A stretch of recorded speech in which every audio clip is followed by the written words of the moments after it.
जो ससुराल जा रही थी, हाथ में नंगी तलवार देख करके रोने लगी, कहने लगी भैया क्या बात है, अभी तो तू बड़ी साई से मुझे विदा कर रहा था, मुझे ससुराल ले जा रहा था, 1 मिनट में क्या हो गया, सारी मंडली हिल गई।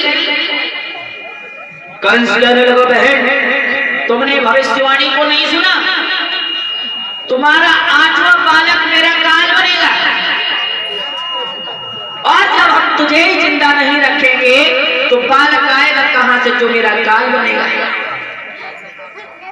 मैया देवकी कहने लगी कि भैया अगर मेरी जैसी अभागिन बहन तेरे जैसे भैया को काल ही पैदा करेगी तो मुझे पैदा नहीं होना चाहिए था, और अगर पैदा हो भी गई थी भैया तो पैदा होते होते मर जाना चाहिए था।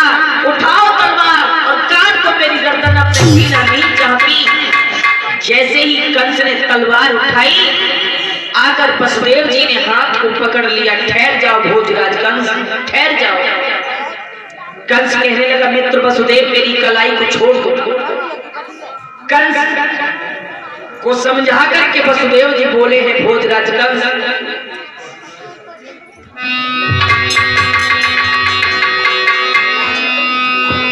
प्रणधीर वीर कंसेश सुभद्र, इतने वीर बहादुर होकर और ये छिछोड़ा का प्रणधीर वीर कंसेश सुभद्र, और तुम हो वीरों के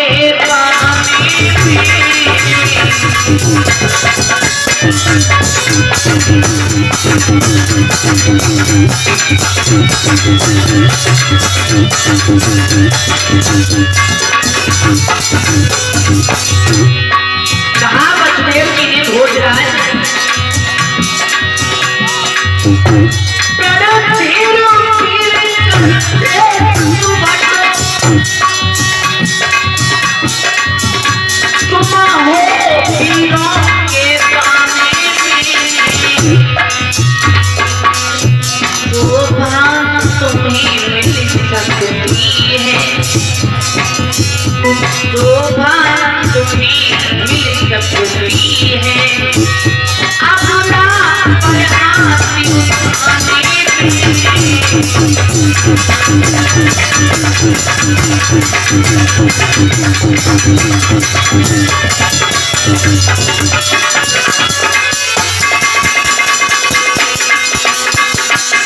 वसुदेव जी कहने लगे तुम्हारी तलवार ने तमाम शूरवीर योद्धाओं का लहू चाटा है, और एक अबला के खून से प्यास बुझाती तुम्हारी तलवार शोभा नहीं देती।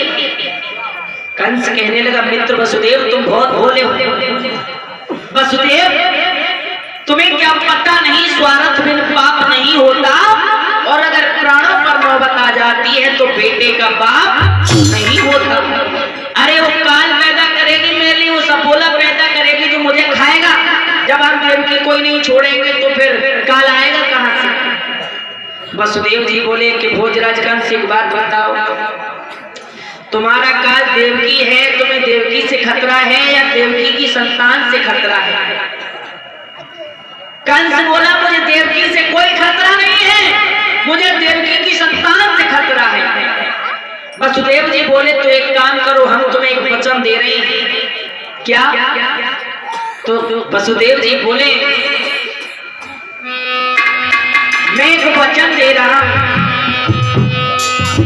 मैं प्रण पूर्वक ये कहता हूं भोजराज, मैं प्रण पूर्वक ये कहता हूं, अब मोह विसर्जन कर दूंगा।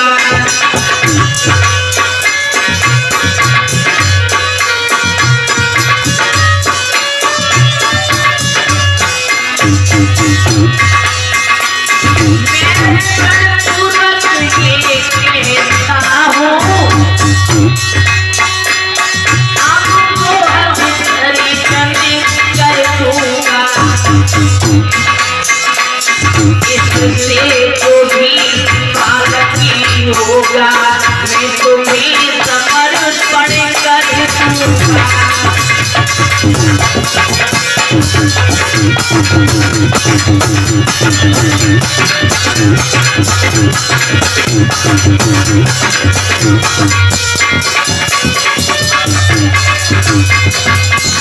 इससे जो भी बालक पैदा होगा वसुदेव बोले मैं तुम्हें नारद समेत देते जाऊंगा और पैदा होते ही होते उन बच्चों को तुम अपने हाथों से मार देना। कंस बोला तुम कह क्या रहे हो? हर माँ बाप अपनी औलाद को आंखों के पलकों पर बिठाना चाहता है और तुम अपनी औलाद हमें मारने को दोगे? वसुदेव जी बोले मैं अपनी दुल्हन के लिए अपनी पत्नी के लिए कुछ भी करने को तैयार हूँ।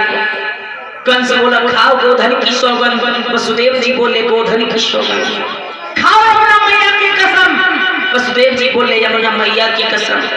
कंस बोला सोच लेना कसम खा ली है, अगर तुमने मेरे साथ में जरा भी दगा किया उस मौत मारूंगा कि देखने वाले की रूह भी काम के खत्म हो जाएगा।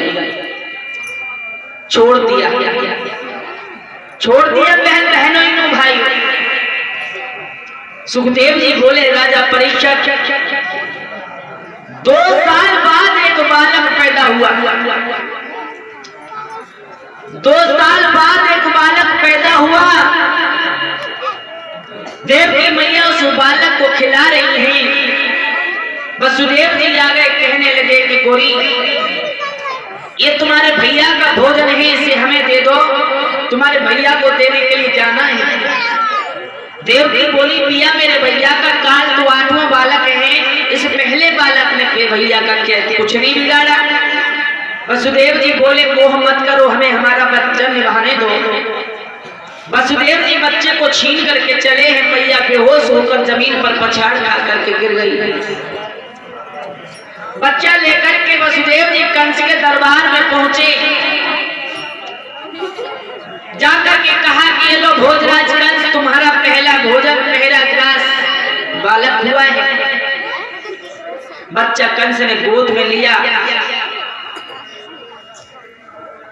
तो बच्चे तो आप लोग जानते ही हैं भाइयों बहनों, छोटे बालक जब होते हैं, बच्चे जब होते हैं छोटे छोटे तो वो सबके प्यारे लगते हैं। छोटे छोटे होते हैं ना, चाहे कुतिया के हों, कुतिया को छोटे बच्चा कितना अच्छा लगता है। चाहे कुतिया के हों, चाहे बिलैया के हों, चाहे सुअरिया के हों, सांप का भी बच्चा छोटा हो तो वो भी सुंदर लगता है, चाहे कितना भी खतरनाक है। बच्चा इतना सुंदर था, कंस को दया आ गई। कंस कहने लगा मित्र वसुदेव, जब ये बालक देवकी ने दिया था हमारे लिए मारने के लिए तो बहन रोई तो नहीं थी। वसुदेव जी बोले कि ऐसी कौन सी माँ होगी जो अपने कलेजा का टुकड़ा तोड़ने के लिए देगी और आंखों से आंसू नहीं बहेंगे? कोई माँ अपने बच्चे को ऐसे दे सकती है? और वसुदेव जी रोने लगे। कंस कहने लगा कोई बात नहीं, तुम रोने लगे, आंखों के आंसू पहुंच लो। और ये लो बालक, ये पहले बालक ने मेरा कुछ नहीं बिगाड़ा। भविष्यवाणी ने कहा था आकाशवाणी ने कि 8वां बालक काल बनेगा, 8वां बालक पैदा हो तो लेके आना, ये बच्चा तुम ले जाओ।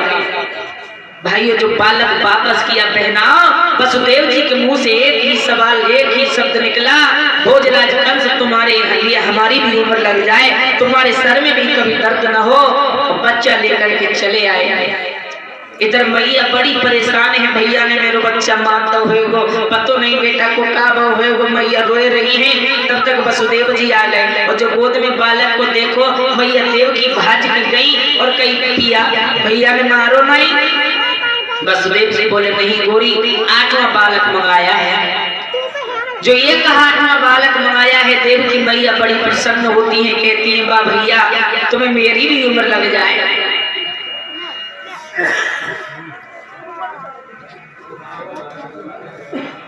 भाइयों जब ये देवताओं ने देखा कि राजा कंस को दया आने लगी है तो देवताओं में हड़कंप मच गया, खलबली मच गई। क्योंकि दया धर्म का मूल है, पाप मूल अभिमान, और तुलसी दया न छोड़ना जब तक घट में प्राण। देवता सोचने लगे अगर कंस ऐसे ही दया करता रहा तो भगवान को अवतार लेने में विलंब हो जाएगा। नारद जी को बुलाया, कहा नारद जी इधर आओ, जाओ कुछ उपाय करो, जब राजा कंस की बुद्धि खराब करो, जब पाप पुण्य न करके पाप पापों की तरफ बढ़े, ये धर्म न करके अधर्म की तरफ बढ़े, इसको ऐसी बुद्धि करो इसकी जाके। नारद जी बोले चिंता ही न करो, हमारो तो नाम ही है नारद। नारद, जिसकी बात कभी रद्द न होती हो उसका नाम नारद।